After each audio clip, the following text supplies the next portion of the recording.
And now the Soviets themselves may, in a limited way, be coming to understand the importance of freedom. We hear much from Moscow about a new policy of reform and openness. Some political prisoners have been released. Certain foreign news broadcasts are no longer being jammed. Some economic enterprises have been permitted to operate with greater freedom from state control. Are these the beginnings of profound changes in the Soviet state, or are they token gestures intended to raise false hopes in the West or to strengthen the Soviet system without changing it? We welcome change and openness, for we believe that freedom and security go together, that the advance of human liberty can only strengthen the cause of world peace. There is one sign the Soviets can make that would be unmistakable, that would advance dramatically the cause of freedom and peace.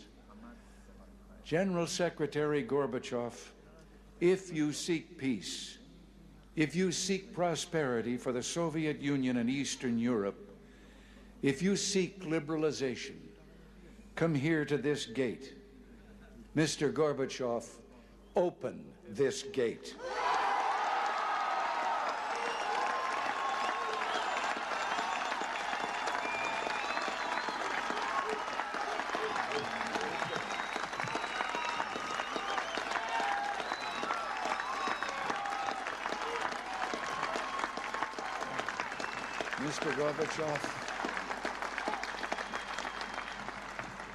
Mr. Gorbachev, tear down this wall.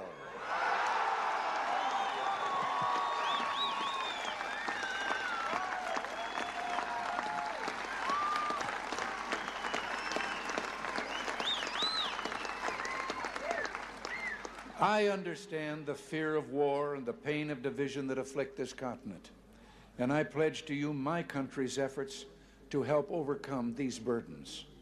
To be sure, we in the West must resist Soviet expansion. So we must maintain defenses of unassailable strength. Yet we seek peace, so we must strive to reduce arms on both sides. Beginning 10 years ago, the Soviets challenged the Western alliance with a grave new threat. Hundreds of new and more deadly SS-20 nuclear missiles, capable of striking every capital in Europe. The Western alliance responded by committing itself to a counter-deployment.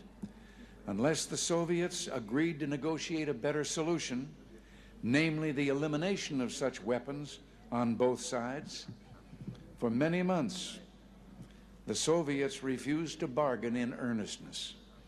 As the alliance in turn prepared to go forward with its counter-deployment, there were difficult days of protests, like those during my 1982 visit to this city. And the Soviets later walked away from the table. But through it all, the alliance held firm. And I invite those who protested then, I invite those who protest today to mark this fact. Because we remain strong, the Soviets came back to the table.